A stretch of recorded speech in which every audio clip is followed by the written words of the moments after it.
Votre invité aujourd'hui, Béatrice Rulle, Mauro Poggia, conseiller d'État chargé de la santé. Mauro Poggia, bonjour. Bonjour. Merci d'être sur Radio Lac ce matin pour parler bien évidemment de ce coronavirus. Où est-ce qu'on en est de cette épidémie de coronavirus à Genève? D'ailleurs, peut-on parler d'épidémie ? Oui, je pense qu'on peut parler d'épidémie puisqu'on se rend bien compte que ça ne se limite pas au canton de Genève. L'Europe est touchée avec des foyers importants. Nous n'avons pas encore de contamination entre guillemets indigène, c'est-à-dire de Genevois en Genevois, ce qui nous ferait passer à un niveau supérieur, puisque les personnes aujourd'hui qui sont diagnostiquées positives sont des personnes qui ont séjourné dans le nord de l'Italie. C'est ce qui leur a d'ailleurs donné l'impulsion à aller se faire contrôler, puisque les symptômes peuvent être ceux d'une grippe tout à fait banale et saisonnière. Combien de personnes sont hospitalisées au HUG en ce mercredi 4 mars ? Alors, il y a 10 personnes qui ont été diagnostiquées positives. Il y en a 3 qui sont au HUG. Il y en a 4 qui sont à domicile avec une surveillance médicale stricte, puisque ces personnes ont des symptômes qui sont tout à fait modestes, banals. Et il y a des personnes qui sont ailleurs. Il y a un Genevois qui est à Paris, qui est hospitalisé à Paris. Il y a un Bâlois qui fait ses études à Genève, qui est à Bâle. On doit y être approximativement au niveau du compte. Et il y a un Français de France voisine qui a été pris en charge par les autorités genevoises compte tenu de la proximité de notre hôpital. Ce qui fait donc un total... Alors actuellement, on en était à 9, j'ai dit 10, avec un qui est sorti hier, on doit être à 9.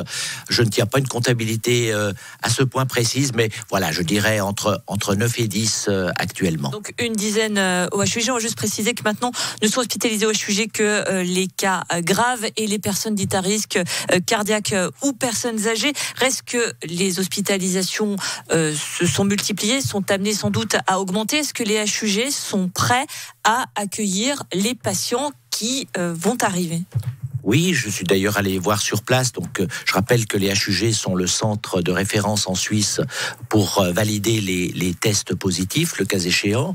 Il y a maintenant une filière particulière urgence pour les personnes qui présentent des symptômes qui peuvent faire penser à une infection au coronavirus. Ça veut dire qu'il y a des lits qui ont été libérés potentiellement pour des... Il y a une partie d'un étage des HUG qui est à disposition, qui est aujourd'hui évidemment libre. On espère qu'il le restera. Maintenant, est-ce qu'on est prêt à recevoir 300 personnes de surcroît, des personnes qui seraient âgées avec d'autres pathologies et donc des signes graves? Je pense que personne en Europe n'est prêt à répondre à un phénomène comme celui-là. Nous espérons que nous allons pouvoir l'éviter.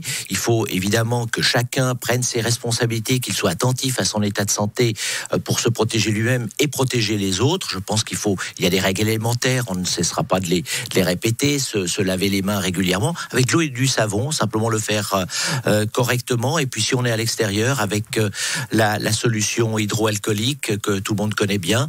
Voilà, des choses toutes simples. Et si on n'est pas bien, restons chez nous. Il y a quand même des secteurs, on va dire, qui pourraient être très handicapants. On pense notamment, par exemple, au HUG, s'il y a un cas qui se déclare au sein du personnel des HUG, parmi les pompiers aussi. Est-ce qu'il y a des mesures qui ont été mises en place pour éviter que ces secteurs clés qui pourraient être concernés par le coronavirus ne le soient? Et si jamais il l'était, qu'est-ce qui se passerait si, par exemple, il y a un cas parmi le personnel des HUG, pourrait être dramatique? Oui, il y a des processus évidemment qui sont prêts. Le personnel des HUG ne vit pas 24 heures sur 24 au HUG, donc une contamination n'est pas exclue a priori. Donc simplement, ce personnel, encore davantage que le simple kidam, est particulièrement attentif à son propre état de santé.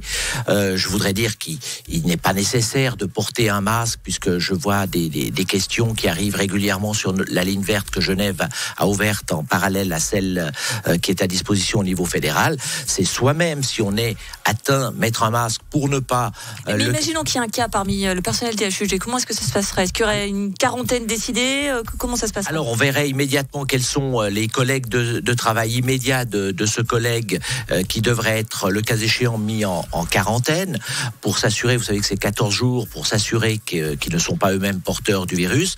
Ça aurait des conséquences directes sur le fonctionnement de l'hôpital. Bien sûr. Donc, et nous savons aussi qu'au HUG, il y a beaucoup de personnel qui vient de l'autre côté de la frontière pour des raisons évidentes de manque de personnel soignant ici sur place.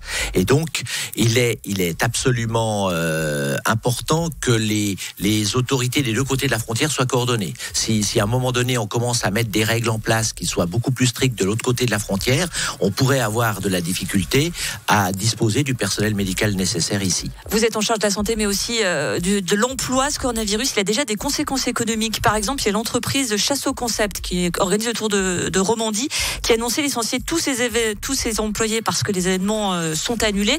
Est-ce que déjà vous avez connaissance de conséquences directes sur l'économie genevoise, des mesures identiques dans des entreprises à Genève qui ont dû licencier? Et est-ce que potentiellement il y a une aide de l'État qui est pensée pour soutenir l'économie, puisqu'il est fort possible et quasiment certain que cette épidémie va durer dans le temps? Alors il est trop tôt pour avoir évidemment une vue exacte des conséquences. On le sait bien, l'annulation du salon de l'auto aura des conséquences importantes puisqu'on estime les retombées économiques pour la région à entre 200 et 250 millions. Maintenant, les personnes qui sont licenciées sont dans la même situation que toute personne qui perd son emploi, donc elles doivent aller s'annoncer au chômage. La question est celle de savoir est-ce que les entreprises vont pouvoir bénéficier de prestations pour la mise au chômage partielle des collaborateurs qui ne seraient pas attribués à des manifestations spéciales. La Confédération doit se déterminer. Elle a été interpellée. Je sais que M. Parmelin, qui est donc en charge également de l'assurance chômage au niveau national, a prévu de rencontrer les cantons pour en discuter. Il y aurait peut-être, et nous l'espérons, des mesures exceptionnelles qui pourraient être prises. Merci beaucoup, Mauro Poggia, conseiller d'État chargé de la santé.